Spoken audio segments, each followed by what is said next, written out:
Unified 911, anong matutulong namin sa'yo? Anya ti may tulong mi ken ka po. Anong may tatabang ko sa Unsay imo? akong ikatabang nimo? Ngini makadabang na misel ka no.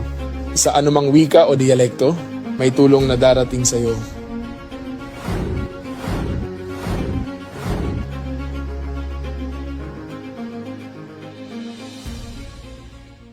Lilingkod sa bawat Pilipino at magbibigay ng tamang impormasyon para sa tahimik at maayos na Pilipinas. Police News Network, alagad ng batas, tagapagtaguyod ng balitang pulis, sandigan ng mamamayan, patnubay ng katotohanan. La Campo Crame, maghahatid ng pinakahuling kaganapan at nagbabagang balita. Ito ang PNN Police News Network. At ngayon, ang inyong mga tagapagbalita.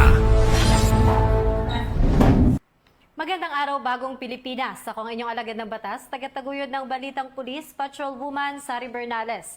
Maghahatid sa inyo ng tamang balita, kwento ng pulis at serbisyo para sa mamamayan. At ito ang PNP News Online, ang pangunahing balita ng Police News Network. Alagad ng batas, tagataguyod ng Balitang Pulis.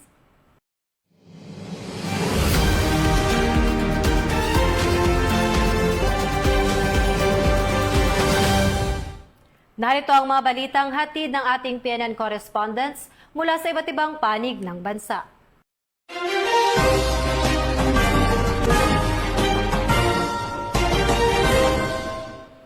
Nilinaw ang viral Makati-Taguig incident, traffic incident na hindi hold up o road rage at nagpaalala din ang mga otoridad na iwasan ang pagpapakalat ng maling impormasyon lalo na sa social media at huwag magbigay ng konklusyon batay sa bahagyang video footage habang nagpapatuloy ang investigasyon ng otoridad. Ibabalita yan ni Patrolwoman Resely Umalay. Ng Southern Police District na ang kumalat na viral incident noong Abril 24 taong kasalukuyan sa kahabaan ng Chino Roses sa Taguig at Makati ay isang vehicular traffic accident at hindi kaso ng hold up, nakawan o road rage. Gayunman, sinabi ng SPD na may iba pang hiwalay na insidenteng nakita sa viral video, kabilang ang isang individual na umano'y nagdala ng baril at isa pang inihinalang naniran ng gulong ng sasakyan. Patuloy ang follow-up investigation sa CCTV backtracking upang matukoy ang mga taong sangkot.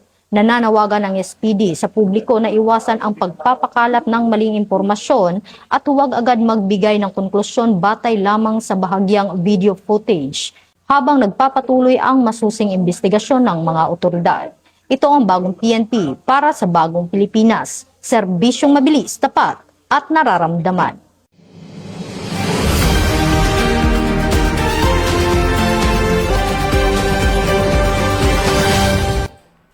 Maraming salamat, Patrolwoman Umalay. Level up kabataan, build your worth, own your choices, shape your future. Ang naging tema ng 3 araw na Youth Development Session kung saan nakilahok ang mga miyembro ng Kabugo PNP na ginanap sa Kaliyat Integrated School. Ito ay naglalayo na hubugin ang kamalayan, kakayahan at disiplina ng mga kabataan. Ang magandang balita ay hatid ni Patrolwoman Lixen May Saweran.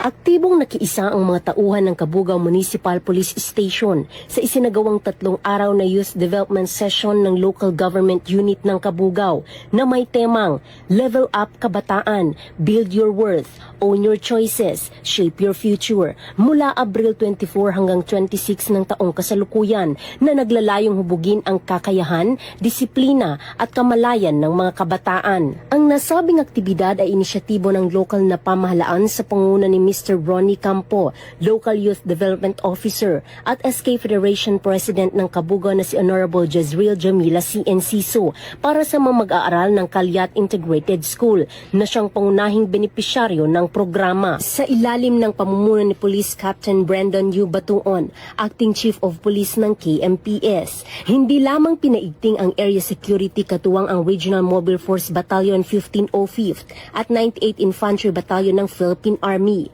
kundi aktibo ring nagsilbing facilitator ang mga ito sa iba't ibang aktibidad ng programa. Bahagi ng YDS ang paghahati sa mga kabataan sa iba't ibang grupo, kung saan bawat grupo ay may nakatalagang guardian na binubuo ng isang miyembro mula sa PNP o AFP na nagsilbing gabay at tagapayo ng makalahok sa buong duration ng aktibidad. Nagsilbing resource speaker ang mga tauhan ng KMPS sa pagtalakay ng crime prevention at kampanya laban sa iligal na droga na naglalayong mapalawak ang kaalaman ng mga kabataan at mahikayat silang maging responsable at mapanagutang mamamayan. Dumalo rin sa programa si Vice Governor Honorable Kyle Maria Chelsea Bulutkunan na nagbigay suporta at inspirasyon sa mga kabataan. Samantala, namahagi rin ng mga linen shopping bag mula sa tanggapan ng Vice-Gobernador ng Apayao bilang karagdagang suporta sa mga kalahok. Patuloy ang Apayao PNP sa ilalim ng pamumuno ni Police Colonel Rigel B. Santa Maria,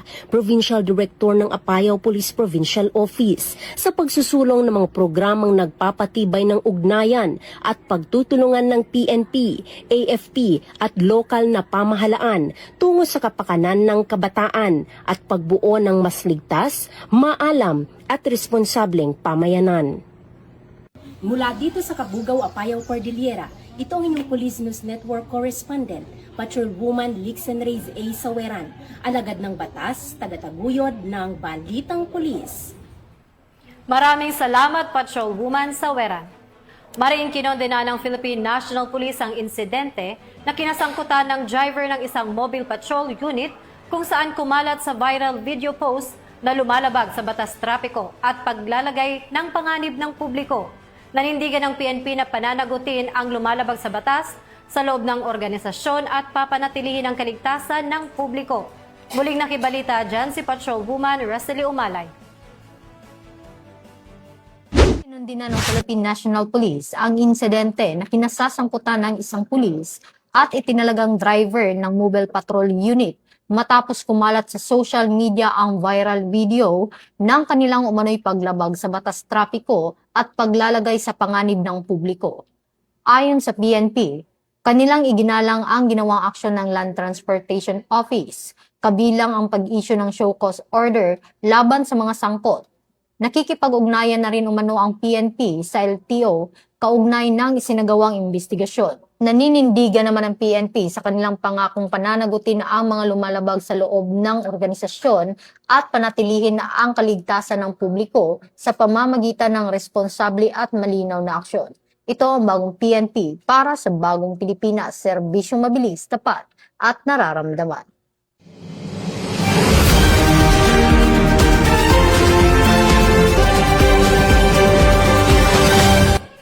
Maraming salamat, Patrolwoman Umalay.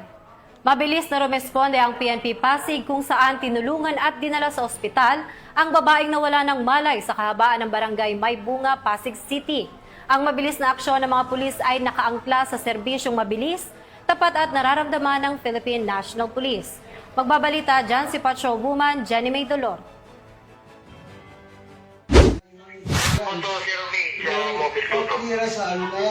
Nahulikam ang pagtakbo ng mga Police Pasig Tactical Motorcycle Rider Unit habang akay-akay ang isang babae na nawalan ng malay sa kahabaan ng Serimundo, Barangay Maybunga, Pasig City. Ang mga nasabing Pasig Police ay kinilalang sina Police Master Sergeant Villoso, Police Corporal Suryo at Patrolman Tagle. Ayon sa ulat, habang nagsasagawa ng patrolya malapit sa pinangyarihan ng insidente, ay napukaw ang atensyon ng mga pulis sa babaeng humihingi ng tulong. Katrabaho ito ng babaeng nawalan ng malay. Agad nila itong nilapitan at hindi na nagdalawang isip. Mabilis na aksyon ang isinagawa ng mga nasabing Pasig Police na nagsalba sa isang buhay at pagpapakita ng malasakit sa kapwa. Nadala agad sa pinakamalapit na ospital ang babae at nabigyan ng karampatang atensyong medikal. Ang mabilis na responde ng mga Pulis Pasig ay nagpapakita ng kampanya ng PNP sa ilalim ng kanilang programang Serbisyong Mabilis, Tapat at Nararamdaman na naglalayong hindi lamang mapanatili ang kaayusan kundi maging handa rin sa anumang emergency sa lansangan. Mula dito sa Eastern Police District, ako po ang inyong PNN correspondent, Patrolwoman Jenny May Dolor. Alagad ng batas, tagataguyod ng Balitang Pulis. Maraming salamat, Patrolwoman Dolor. Matagumpay na naisagawa ang 2 araw na youth development session na may temang Planted with Purpose, Bang Youth Arise, na inisyatibo ng Sangguniang Kabataan katuwang ang Philippine National Police. Nakatutok dyan si Patrolman Romel N. Pilor. Sa temang Planted with Purpose, Bang Youth Arise, ang Ifugao Police Provincial Office sa pamamagitan ng Revitalized Police Barangay Team ay matagumpay na nagsagawa ng 2 araw na youth development session na ginanap sa Barangay Hall ng Baang Hungduan, Ifugao nitong ika-23 hanggang ika-24 ng Abril taong kasalukuyan. Ang inisyatiba ay pinangunahan ng Sangguniang Kabataan ng Baang sa pamumuno ni SK Chairperson Honorable Jeremiah Paclio, katuwang ang mga barangay official sa pangunguna ni Barangay Captain Evangeline Pelahio at ng RPSB team mula sa 1st Ifugao Provincial Mobile Force Company sa pamumuno ni Police Lieutenant Colonel Dwight L. Fagian, ang Unit Force Commander, RMFB 15 Provincial Drug Enforcement Unit at ang Hunduan Municipal Police Station na nagsilbing facilitators at resource speakers. Tampok sa aktibidad ang mga inspirasyonal na mensahe mula kay Barangay Captain Pelahio, gayon din ang mensahe ng mga panauhin mula sa Ifugao Police Provincial Office na kinatawanan ni Police Lieutenant Colonel Jeffrey B. Vicente, Chief Police Community Affairs and Development Unit. Kaya naman, hinikayat ko kayong lahat na huwag magpaloko at huwag magpalinlang, huwag sumanib sa mga grupong tumutulig sa gobyerno. Ang mga kalahok ay sumailalim sa isang serye ng aktibong talakayan sa mga pangunahing issue sa lipunan tulad ng anti-illegal drugs, anti-bullying, gender sensitivity alinsunod sa Republic Act 11313 o ang Safe Spaces Act at Anti-Terrorism Awareness. Kasama rin sa sesyon ang mga interaktive na aktibidad tulad ng paggawa ng banner, group activities, team building at isang makabuluhang tree planting activity upang itaguyod ang kamalayan sa kapaligiran at pakikipag-ugnayan sa komunidad. May mga seminar din tayong kinakandak para sa kanila para mahubog ang kanilang leadership skills. Nagtapos ang programa sa isang madamdaming pagbabahagi ng refleksyon at ng mga aral na kanilang natutunan mula sa aktibidad. Nakakatulong po itong youth development session, most especially dito sa mga youth kasi nagbe-build ng confidence as a kabataan and nagiging more responsible tayo sa mga aktibidad dito sa ating barangay. Ang aktibidad ang patunay sa pangako ng pambansang pulisya sa pakikipagtulungan sa mga lokal na pamahalaan at mga stakeholder upang hubugin ang mga kabataan na maging aktibo at responsableng miyembro ng kanilang komunidad. Mula dito sa Baang Hungduan, Ifugao, ako ang iyong PNN correspondent, Patrolman Romel Pilor, alagad ng batas, tagataguyod ng Balitang Pulis. Maraming salamat, Patrolman Pilor. Pinuri ng National Police Commission o NAPOLCOM ang Southern District Highway Patrol Team ng PNP Highway Patrol Group matapos nilang tanggihan ang 200,000 piso na suhol mula sa 2 dayuhan sa Rojas Boulevard.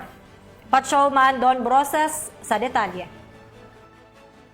National Police Commission ang Southern District Highway Patrol Team ng PNP Highway Patrol Group matapos tanggihan ng alok na 200,000 pisong suhol sa isinagawang anti-carnapping operation sa Pasay City noong ika-16 ng Abril. Sa operasyon na aresto ang 2 dayuhan matapos matukoy na gumagamit ng peking plaka ang kanilang sasakyan sa kahabaan ng Rojas Boulevard. Sa gitna ng operasyon, sinubukan umano ng mga sospek na suhulan ng mga pulis kapalit ng kanilang paglaya. Ngunit pa rin itong tinanggihan ng mga operatiba. Dahil dito kinilala ng NAPOLCOM ang katapatan at integridad ng mga pulis na nagsisilbing huwaran sa hanay ng kapulisan at nagpapatibay ng tiwala sa publiko sa law enforcement. Ang pagkilalang ito ay nakaangkla sa PNP Focus Agenda, partikular sa integrity monitoring na layong palakasin ang disiplina, pananagutan at dangal sa serbisyo. Patuloy namang hinihikayat ang lahat ng kawani ng PNP na panindigan ang integridad at tapat na paglilingkod upang higit pang mapalakas ang tiwala at suporta ng mamamayan sa kapulisan. Ito ang bagong PNP para sa bagong Pilipinas. Serbisyong mabilis, tapat at nararamdaman.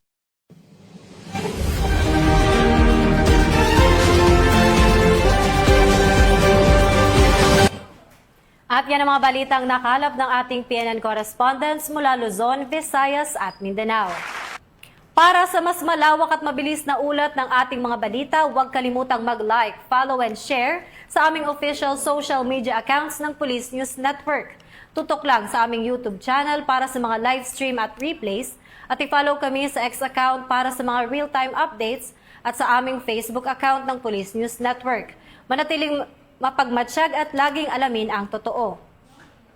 Sa ngalan ng pamunuan ng Philippine National Police sa pangunguna ni Chief PNP, Police General Jose Melencio Nartates Jr. at sa pamumuno ni President Ferdinand Bongbong Marcos Jr., kami ay maglilingkod sa bawat Pilipino at magbibigay ng tama at balanseng balita.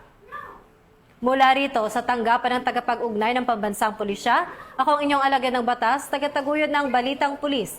Ako po si Patrolwoman Sari Bernales. Maghahatid ng tamang balita, kwento ng pulis at serbisyo para sa mamamayan. At ito ang PNP News Online. At ito ang bagong PNP para sa bagong Pilipinas. Serbisyong mabilis, tapat at nararamdaman.